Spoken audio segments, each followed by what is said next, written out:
Hello, everybody, and welcome to the Beat the Clock podcast. My name is Michelle Rubio-Garcia, and I am here to help you grow.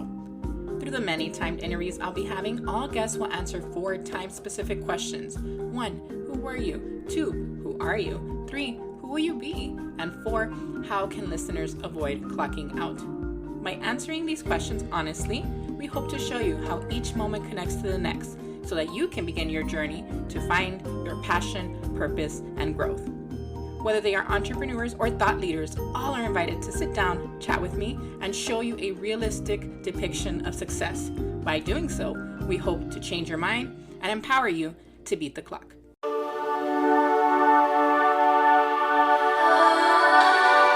What are you waiting for? Hey guys, it's Michelle, and you are in episode 12 of Beat the Clock. I cannot believe I am saying that. That means it is 3 months in. It flew by so fast. I remember a couple of weeks ago when I was super happy that we hit double digits, and I remember how scared I was the night before the first episode, and I was wondering, am I doing the right thing? Am I sharing too much? Am I self-sabotaging? Will I get in trouble? Will people judge me?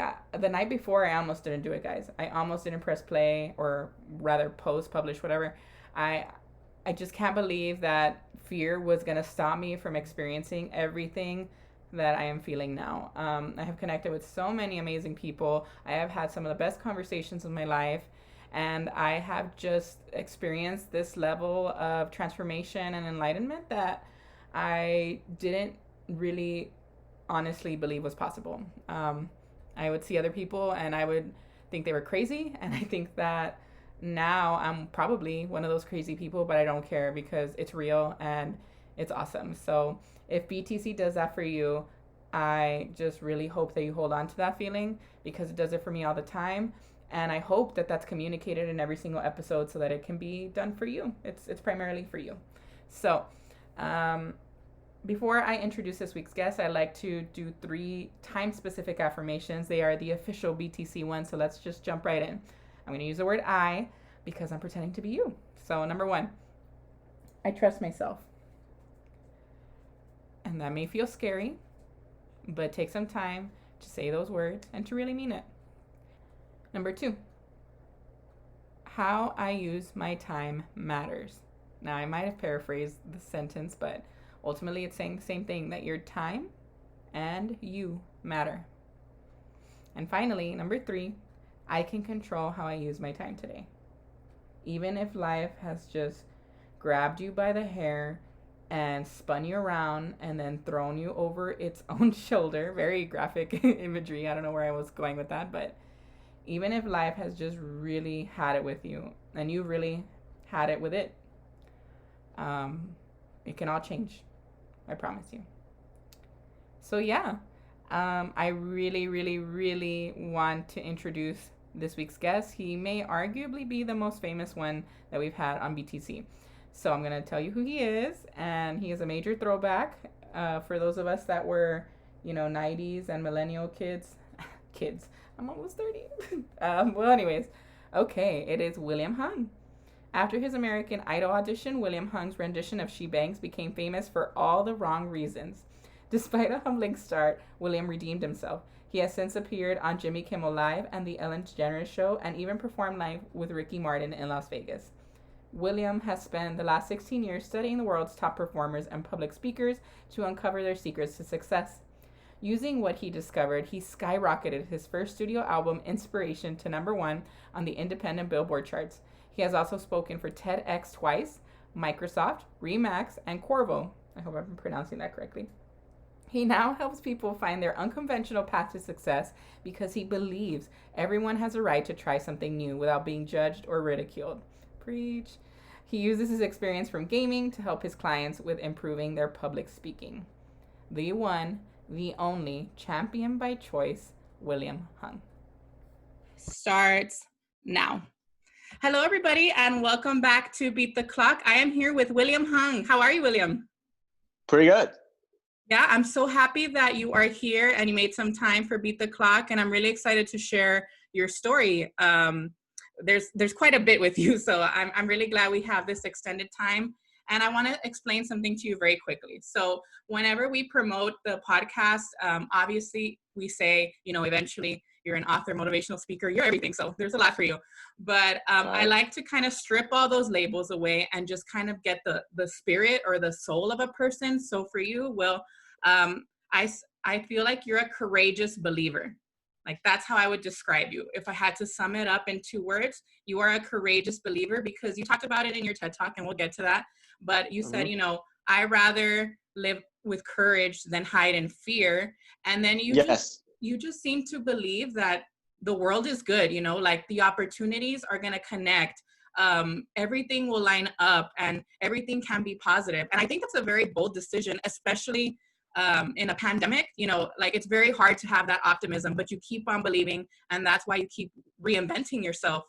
So that's what I believe you are, a courageous believer. What do you think? Thank you. Yeah, I like the way you put it, because I'm not like superhuman either. There are times where I feel down on myself. I feel like the world is about to come to an end.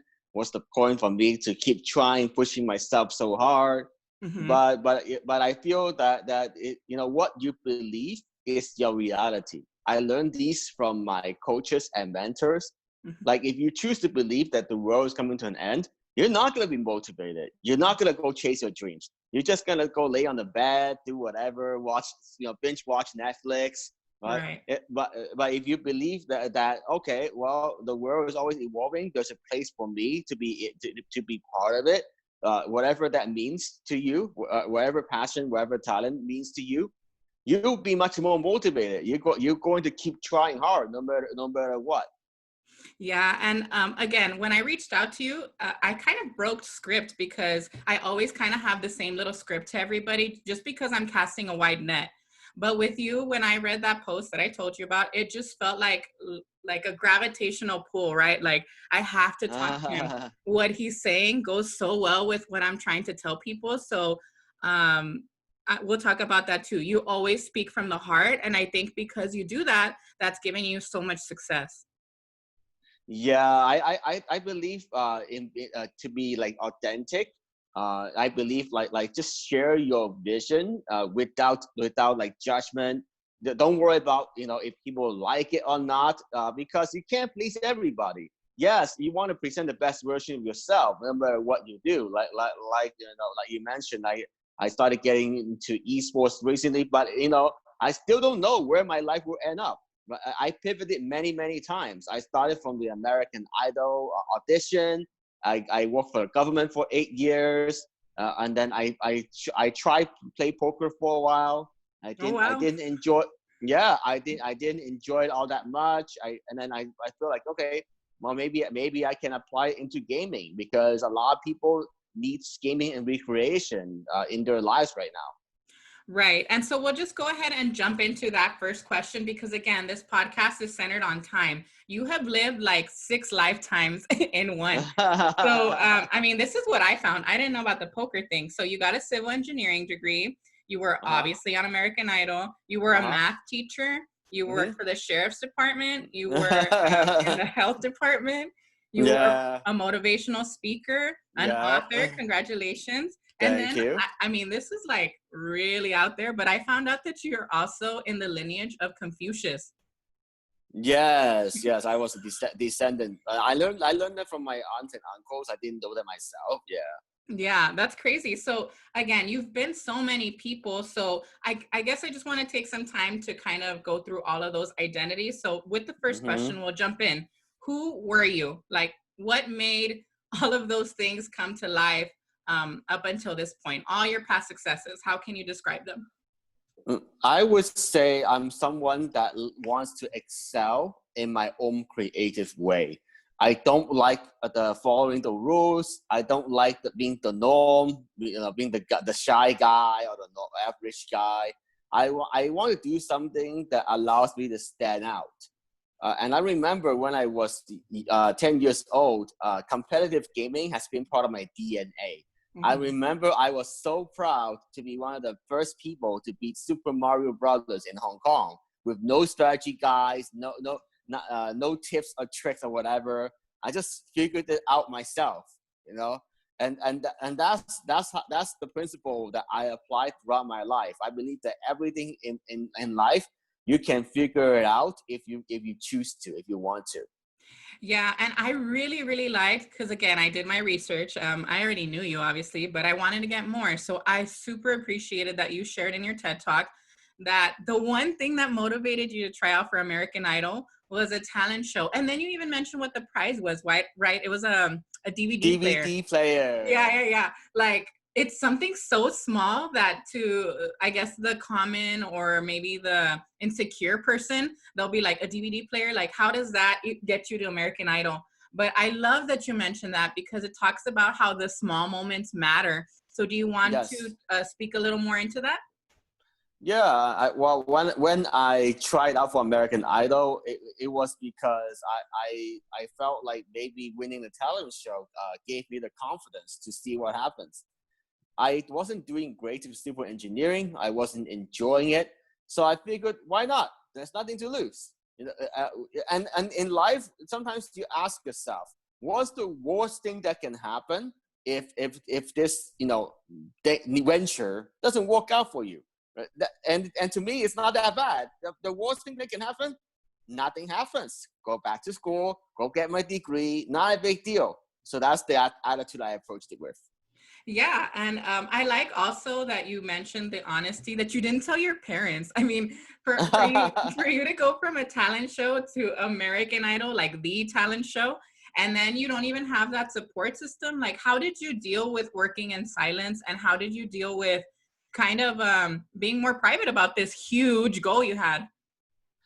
Well, because I didn't expect anything in the first place. When I auditioned for American Idol, I didn't want to tell anybody, because most of the time, and as I thought, nothing will happen.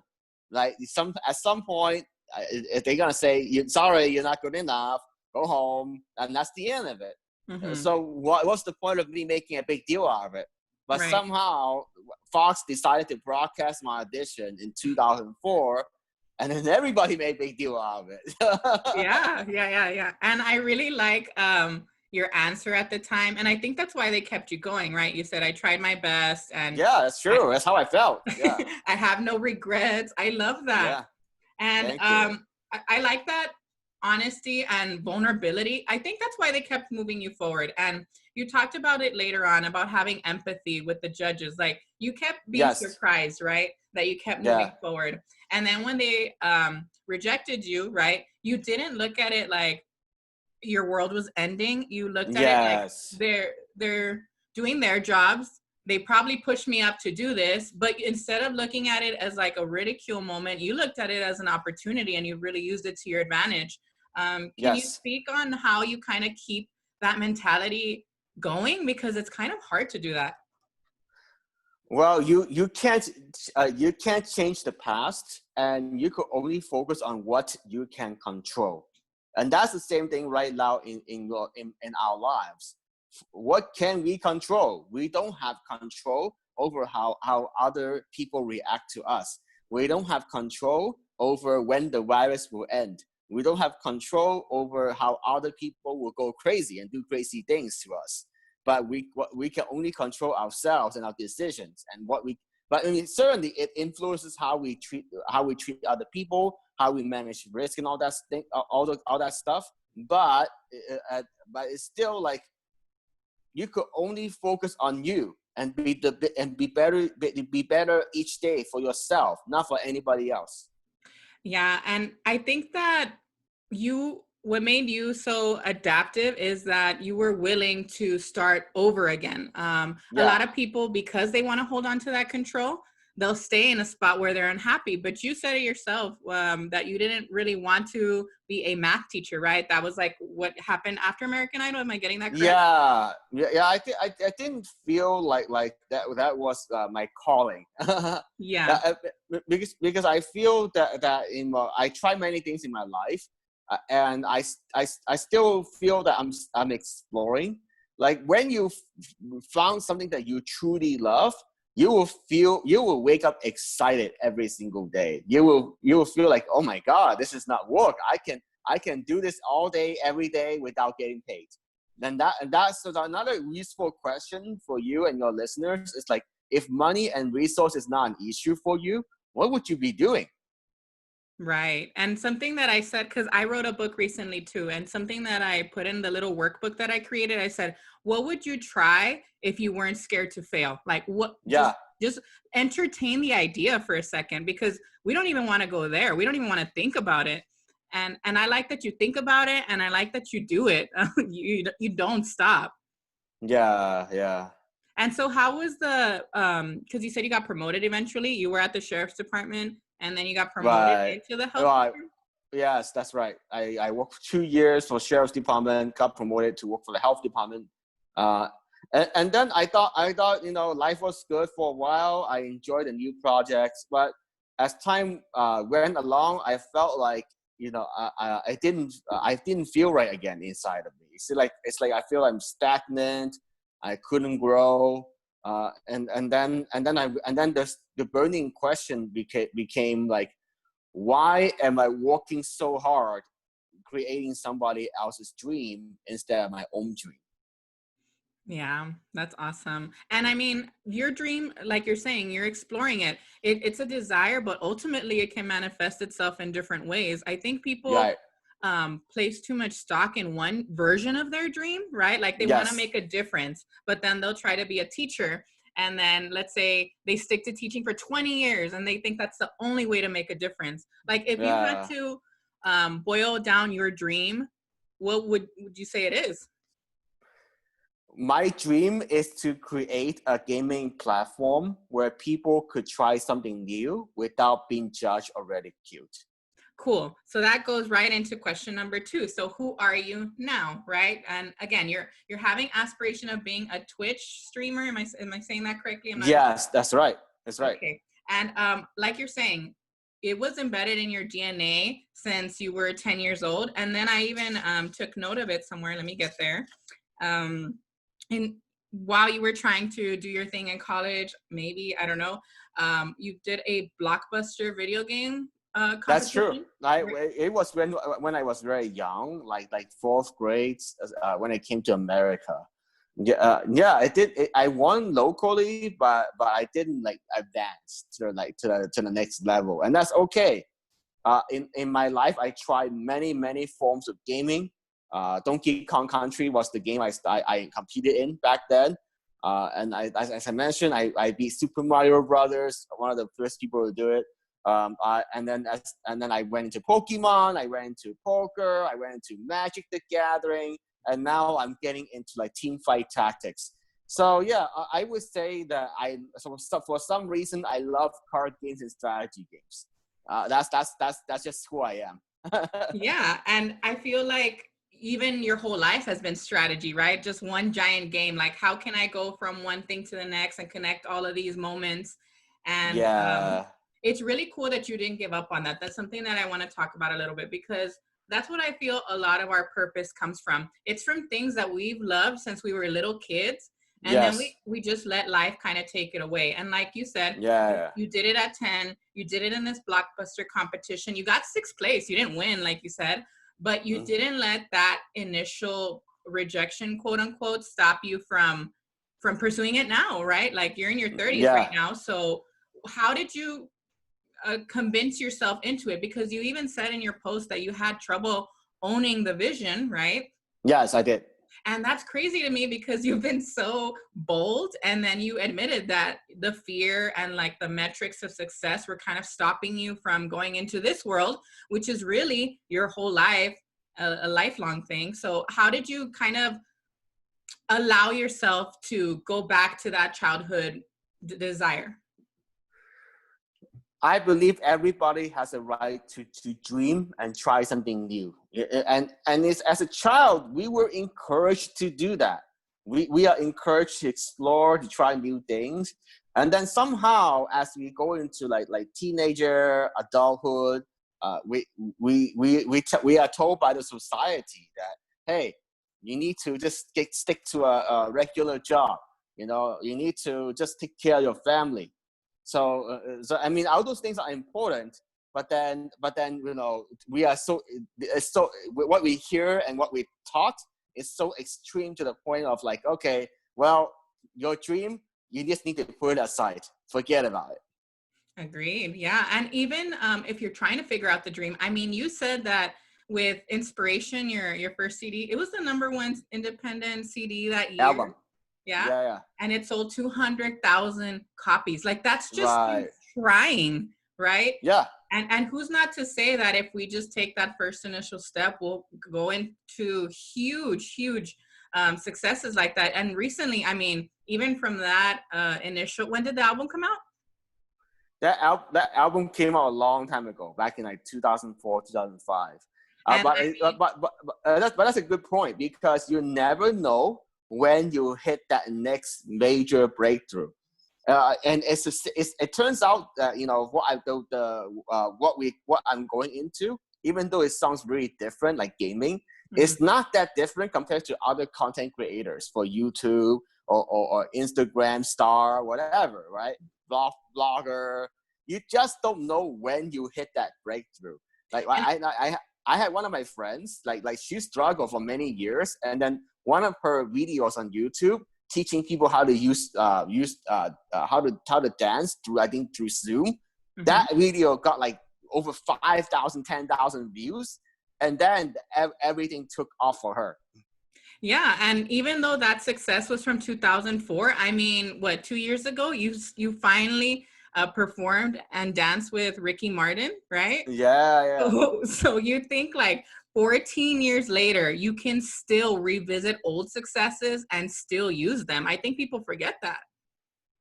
Yeah, I feel that you know, you it's good to leverage what you have, and not you don't have to feel bad about it, you know.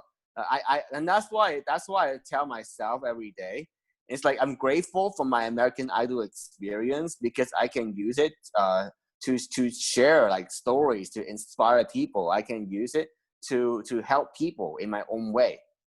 Yeah, and I love that too. Again, I just loved a lot of what you said, and I couldn't wait to talk to you, because you said that when you got offered the record deal, you said, I mean, for most people, take the money and run. But for you, it was actually a very difficult choice, because at the time you were being framed as somebody who was like portraying bad Asian stereotypes, right? Right. And then you had this other thought, which was so beautiful to me. And you said, you know, yes, the majority is going to say that, but there's this minority that I can make happy and that I can make people smile. And I'm willing to risk all of that criticism to give that joy to people.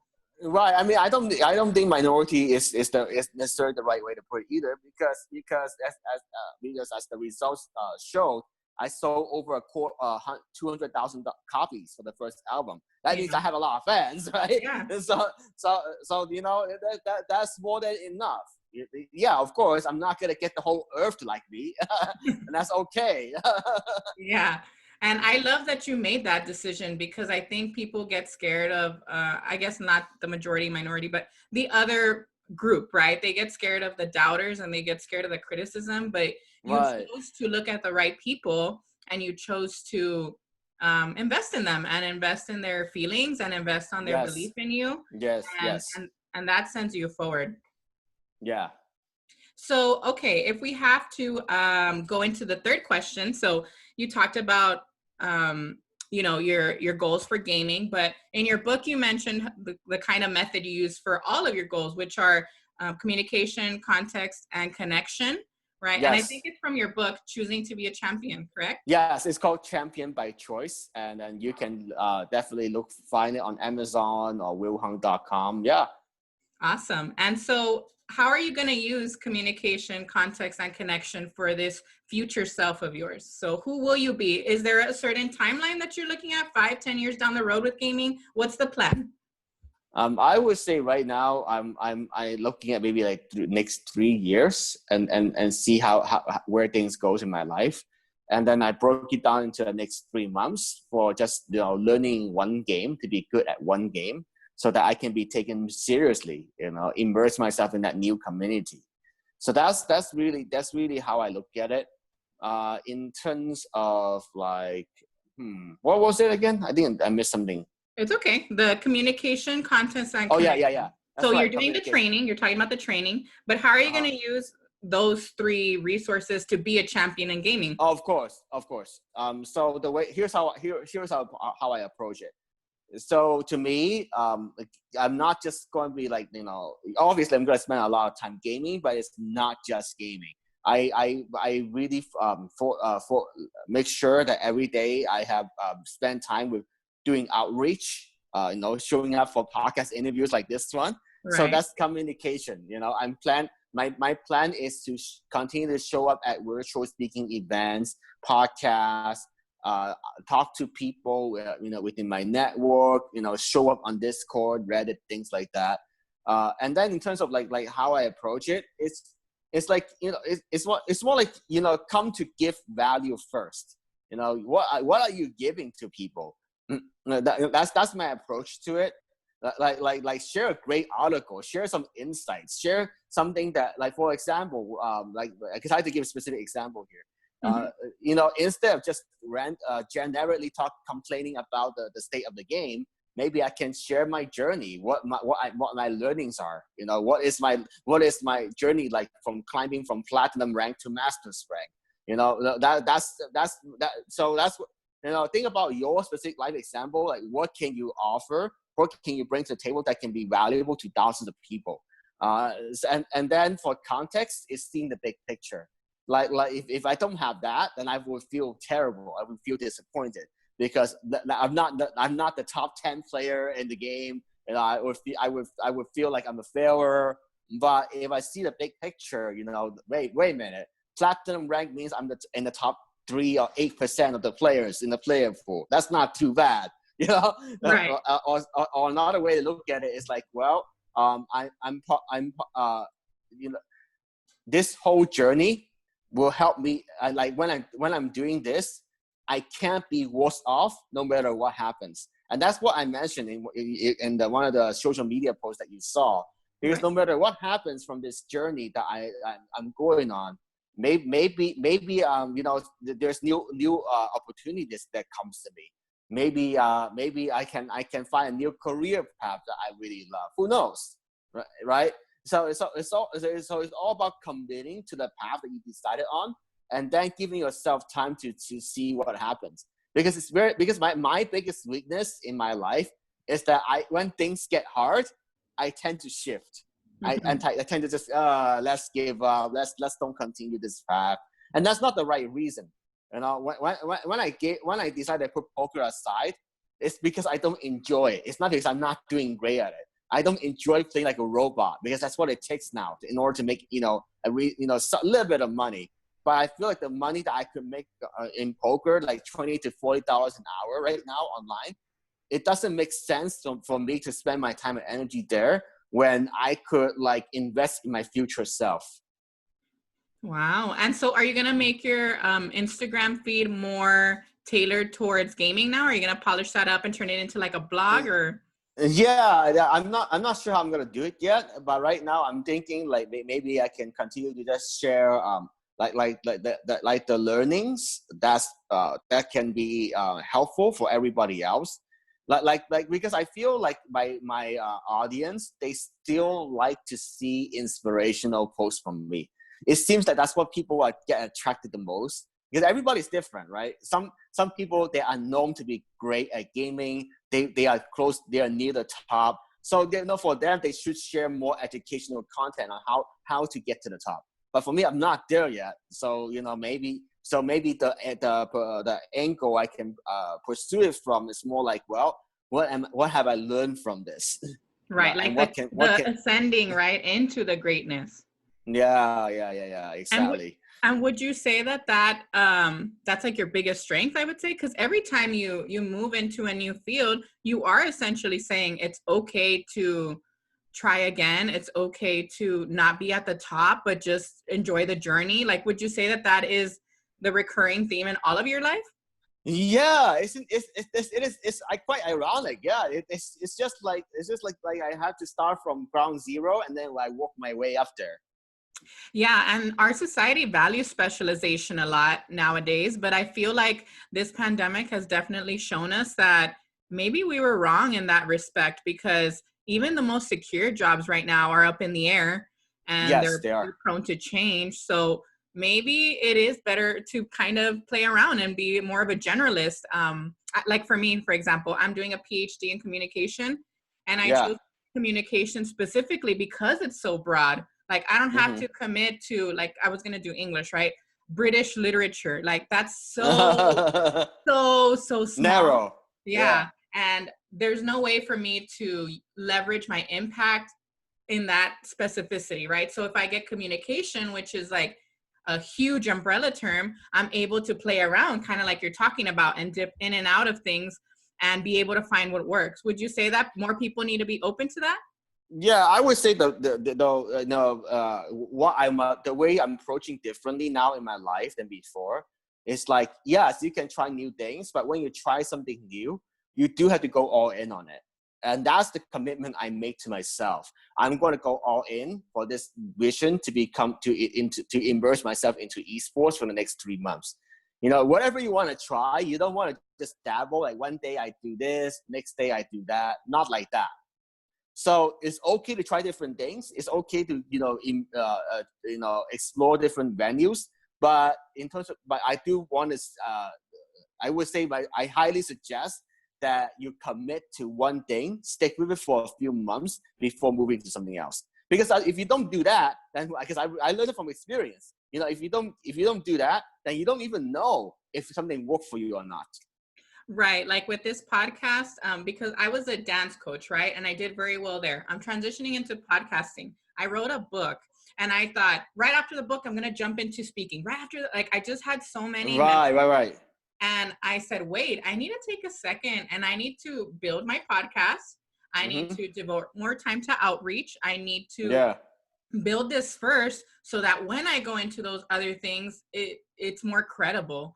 And that was the first time in my life too, where I've kind of slowed down. I'm so used to going 100 miles an hour and just going into the next obstacle, accolade. And I said, wait, I think just staying still, committing a little more fully into this one thing will impact the rest eventually when I get there.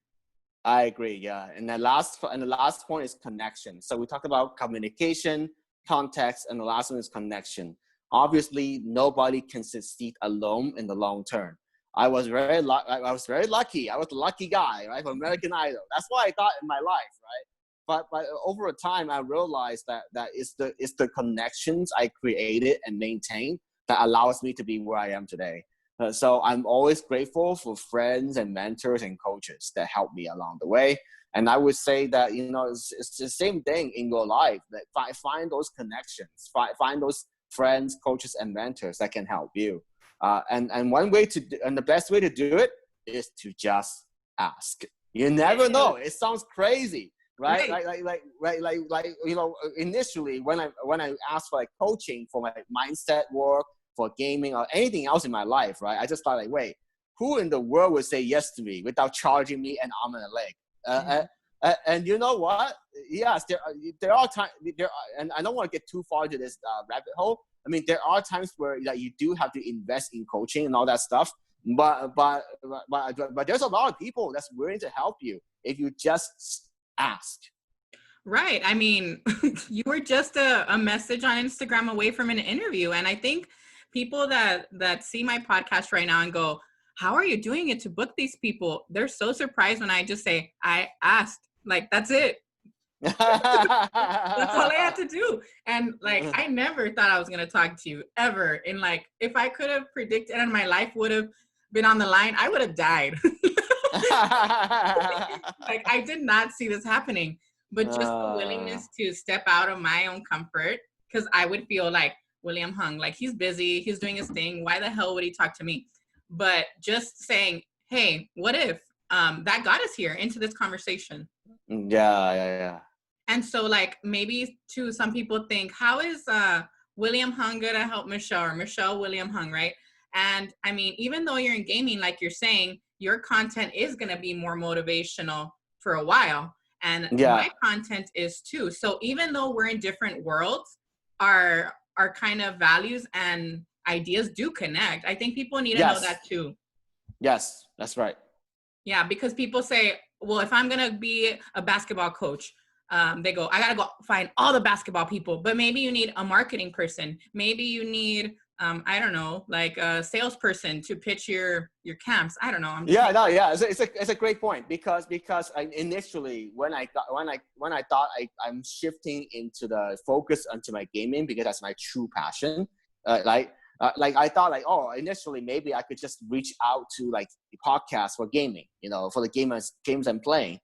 But that would be a big mistake. I'm going to share that. I'm going to put it right out there.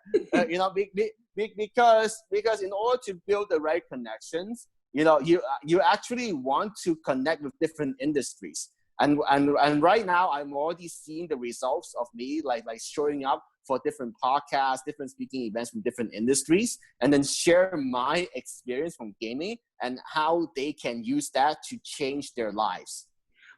That's really powerful, and I think, I'm glad I wasn't pigeonholing myself to just, not connecting with everybody else. Right. Like me, I'm 2 months into this, right? So someone invited me to go on their podcast and it's called Music on Your Terms. And I'm not a music person, right? I did dance. That's the closest thing, but I don't produce, I don't play, I don't sing.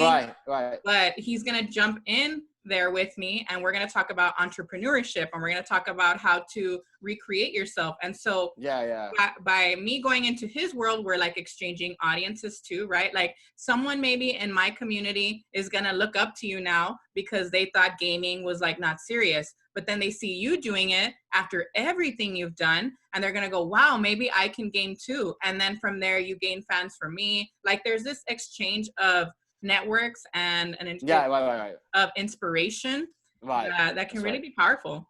Yeah. And so let me just wrap it up before we go into the fourth and final question. So, okay, we looked at who you were. You had a lot of things going on. Who you are, which is everything you're planning, and who you hope to be. So before I jump into the final question, I want to ask, so what have you changed and what have you kept the same about yourself through all this time? What I have changed is the way I approach like my passion and how I chase my dreams in an authentic way. I realize is like because people are getting tired of hearing like the same cliche, go follow your passion, chase your dreams. But what does that mean, right? Does it mean that you just hand in your notice next week and quit your job? I don't think that's a very good approach right now, Right. So I'm very fortunate that I was able to save up and invest the money that I have to be in a great position to chase my dreams. But not everybody can have that freedom and flexibility. So I always believe in doing it authentically. Taking one step at a time. I ask myself like empowering questions like, what is the one thing I can do to get closer to my dream? So that's how I approach it. Because before I didn't approach it that way. Before it's just like, okay, well, if it happens, great. If it doesn't, whatever, right? I don't feel it was within my own control. So that's a big change. In terms of what's the same about me, I always believe that everyone has a right to try something new without being judged or ridiculed. That's my spiritual mission. That's what gets me wake up excited every day. Awesome. And yeah, I don't know why before I was prepping for your interview, this line popped into my head and it goes perfectly with what you're saying. It's either you get two options in life, right? You either see what happens and you surrender your control and you kind of just let everybody toss you around, or you can make it happen and you have control back and you reclaim that. Right. That's right. And I feel like that's what you're saying. So if we go into that kind of idea, I want to talk about something that you mentioned before we go into the final question. You said in one of your TED Talks, what stage makes you happy? The cubicle stage, the classroom stage, the world stage. So you were ultimately leaving people with this call to action to kind of decide what they want to do. So that goes perfectly with that final question, which says, how can listeners avoid clocking out? So what would you say to people who are unsure about chasing their dreams, who maybe feel frustrated with the lack of options that they have? What would you recommend so they don't clock out on that? Ooh, that's a good one, because I thought about clocking out myself many times in my life. I would say like it goes back to like, you know, what do you enjoy doing, and be honest with yourself. You know, it's not about other people, what other people say as well, because other people could say like, oh, William, you're so great at speaking. William, you should just stay with your county job. William, you're great at math. I mean, those things matter because it's because they influence like how you get, what kind of impact you can make. Like in terms of how they, because so I'm not saying to totally like ignore that, but it's also being honest with yourself. Like, okay, or I love gaming. I know I love gaming because I could play games all day, every day, no problem, right? Anything else, I don't feel so great doing it. I'm still gonna do it, right? But it's about being honest with yourself, and whatever that passion is. It could be speaking, it could be yachting, whatever. Something. So it could be something outside the traditional norm. So figure out what that is, and then find a way to make that work. And so, if you say it's all about asking questions, I keep hearing you say that. I ask myself, what kind of questions can people ask themselves to really find those answers? Because some people don't even know how much they're hiding, right?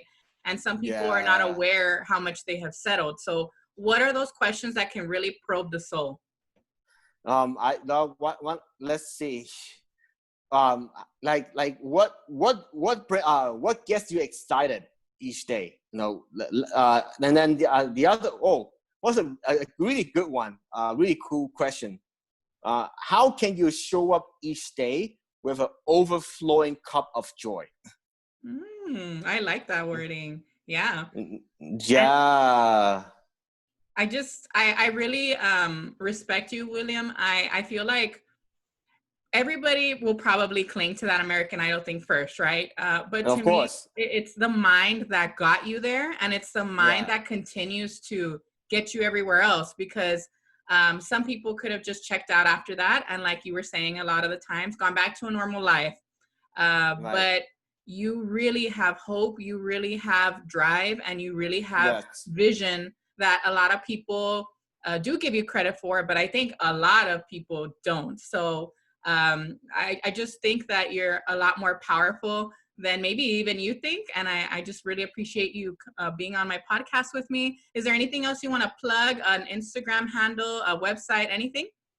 Yeah, so I would say that the best in terms of really bringing closure to that last question, like how do you avoid clocking out and checking out in your life?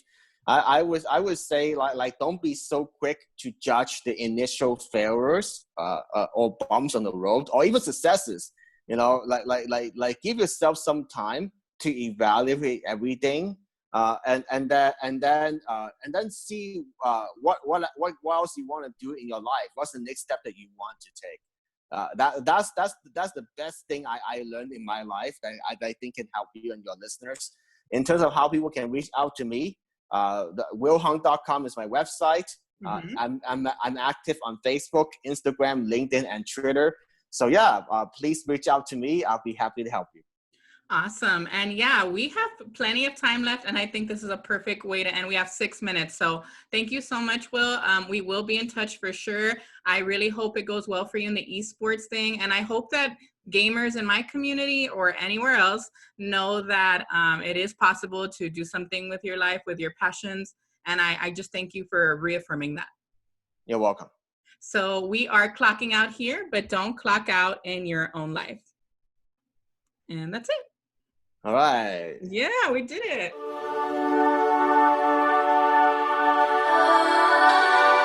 What are you waiting for?